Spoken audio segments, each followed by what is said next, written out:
E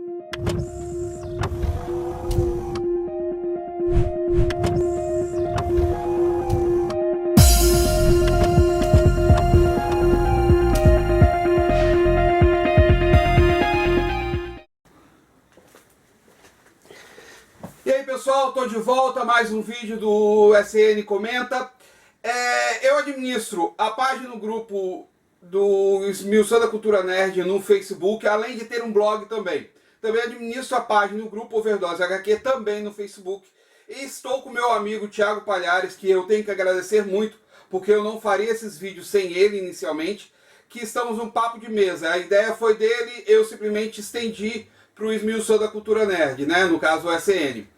Esse vídeo é sobre um dos grandes monstros dos quadrinhos que se chama Roy Thomas. Roy Thomas, para quem não sabe, ou para quem sabe, ele iniciou na década de 60 fazendo um fanzine chamado Alter Ego.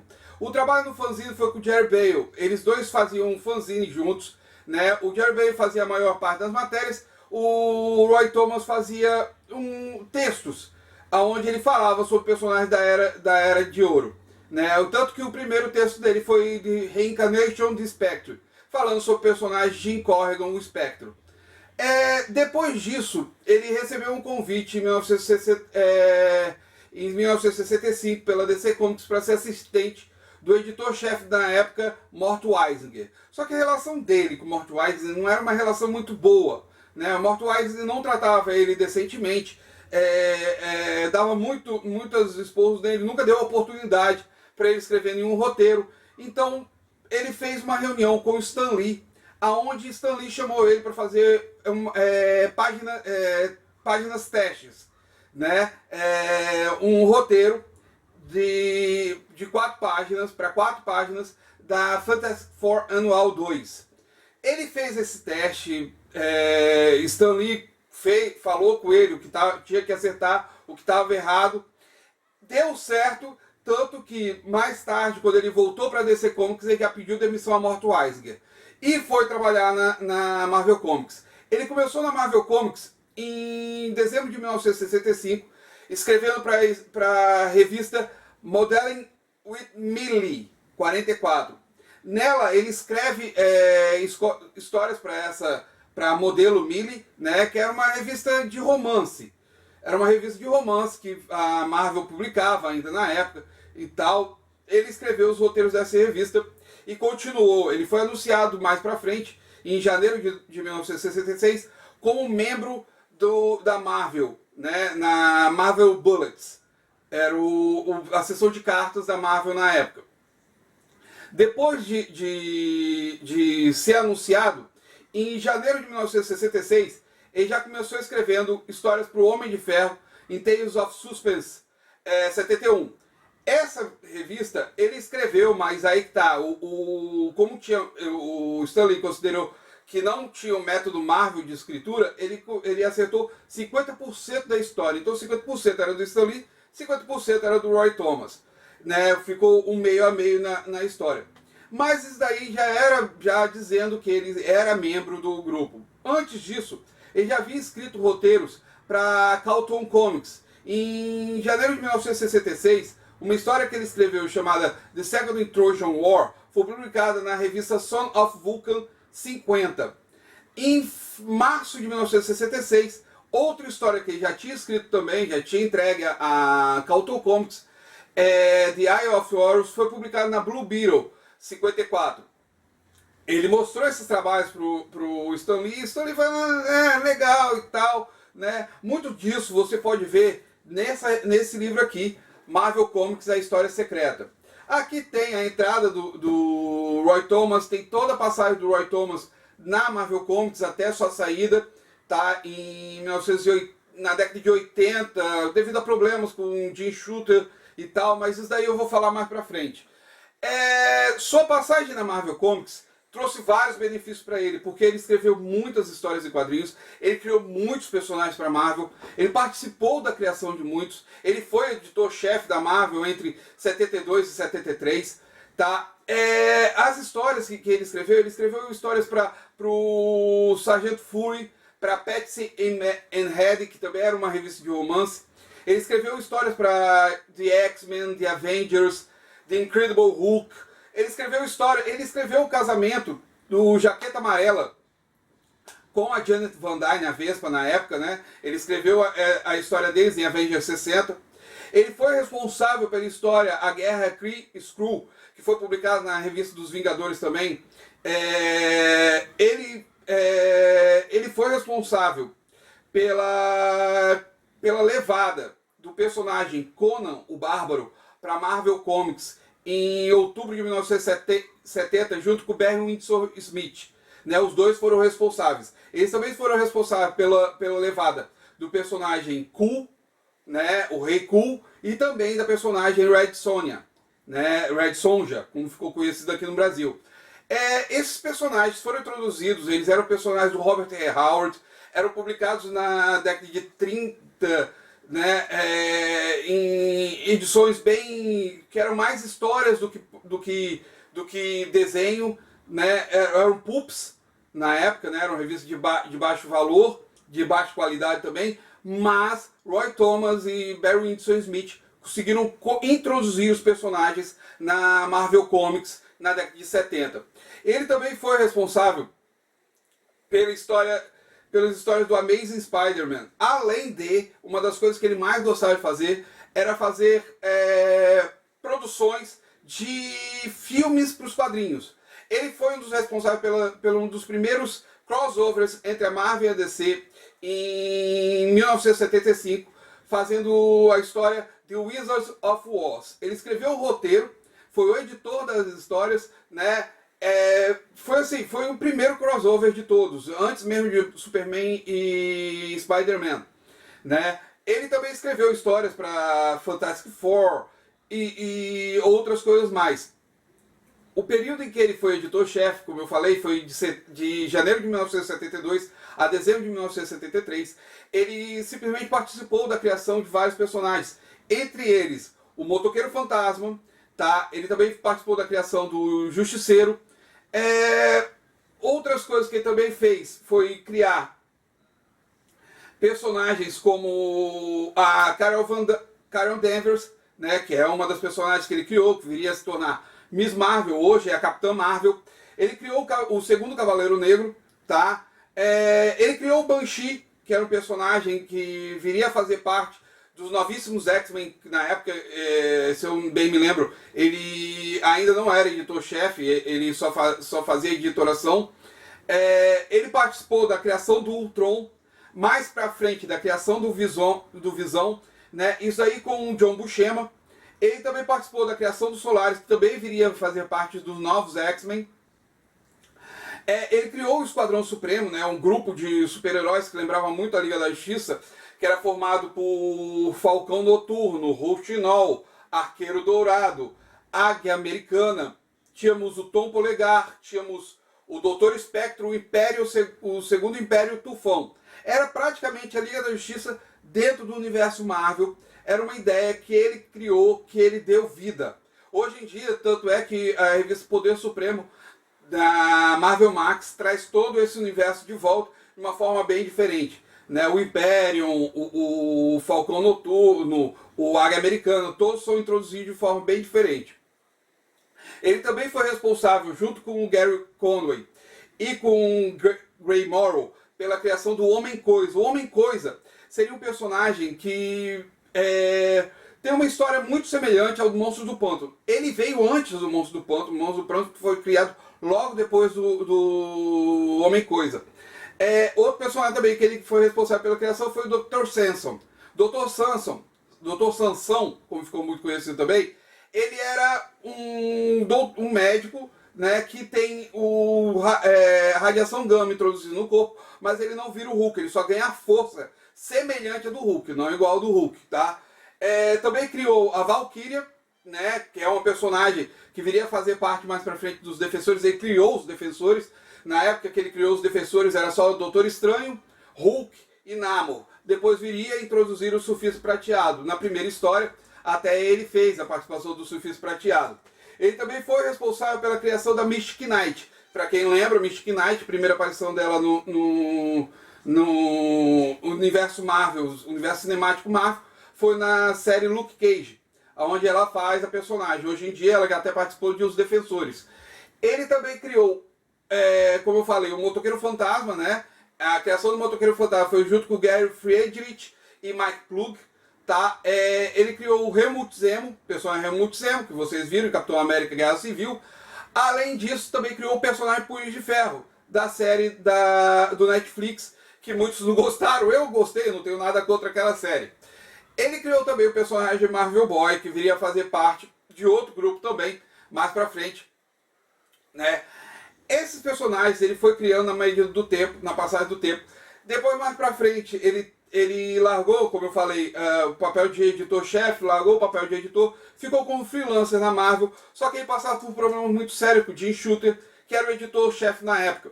Eles dois não estavam se dando muito bem, e o editor-chefe na época da DC Comics chamou ele para trabalhar, Julius Schurz, chamou ele para trabalhar Julius Schurz e Dick Jordan.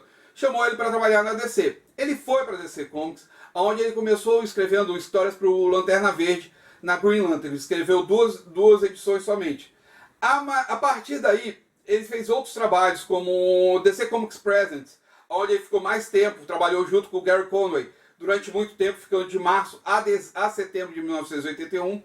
Ele escreveu também, junto com o Gary Conway e Paul Levitz, histórias para a Legião de Super-Heróis. Escreveu Ark, Son of Thunder, personagem que ele mesmo criou, junto com o Dan Thomas, a esposa dele, tá? Jean-Marc Lofficier e Randall Lofficier. São outros artistas que trabalharam com ele. Entre setembro de 1981 e março de 1987, ele escreveu e criou o Esquadrão Supremo em All Star Squadron. O Esquadrão Supremo era um grupo que era formado por Doutor Meia-Noite, Gavião Negro, Johnny Quick. Tínhamos também a Liberty Bell, que ele trouxe de volta, Johnny Quick, Liberty Bell. O Homem Borracha também fazia parte do grupo. E o Homem Robô 1, o primeiro Homem Robô, que não era o personagem da Era de Ouro dos quadrinhos. A Era de Ouro dos quadrinhos foi uma grande coisa na vida do Roy Thomas. Roy Thomas sempre amou muito a Era de Ouro. Tanto que quando ele ficou responsável pela Origin Secrets, a segunda edição de Origin Secrets, ele só escrevia as histórias que eram sobre os personagens da Era de Ouro. Então ele reescreveu as histórias do primeiro Flash, do primeiro Lanterna Verde, do primeiro Doutor Destino. Ele escreveu as histórias do primeiro Gavião Negro, né? Ele reintroduziu esses personagens no universo DC, né? Que praticamente estava sendo reformulado na época, entre 86 e 87. Mas antes disso, ele chegou a escrever histórias também para a revista Infinity Inc., que era a criação da Corporação Infinito. Nessa revista, ele introduziu dois personagens que ele já tinha criado, que era a Segunda Fúria, que ele criou em Wonder Woman 300. Né? Ele escreveu as histórias da Mulher Maravilha durante um longo tempo também. E também o personagem Neuron Jr. Né? Neuron Jr. era filho do vilão Neuron e veio a fazer parte da Corporação Infinito. Na Corporação Infinito, ele cria personagens como a Jade, o Manto Negro, filhos do primeiro Lanterna Verde, o Boreas, que era um filho adotivo do Gavião Negro, né? Falcão da Noite aqui no Brasil ficou conhecido. Todos os personagens da Terra 2. Ele também introduz personagens como o Escaravelho de Prata, que era filho filho mesmo do Falcão da Noite.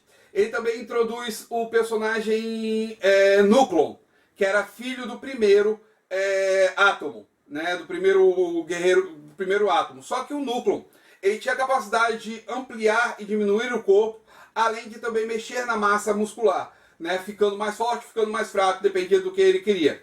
Esse personagem viria mais pra frente se tornar Esmaga-Átomo, né? Viria a fazer parte da Sociedade da Justiça, isso bem mais pra frente. Mas esses são os personagens que ele criou na época, tudo responsabilidade dele. Ele criou junto com Jerry Ordway, né? Ao Squadron Comics número 1. Né? Ele também criou personagens como a Tsunami, criou também ele recriou o Johnny Thunder, agora numa forma de uma detetive mulher, que ela se transformava no Johnny Thunder. Ele remodelou também o Capitão Marvel em uma história na Action Comics, né? Além disso, ele escreveu o Shazam The Beginning, né? Que era uma minissérie em 4 partes que ele escreveu. Ele fez também, ele criou personagens como a Fogo e a Gelo, né? Dos Guardiões Globais. Ele criou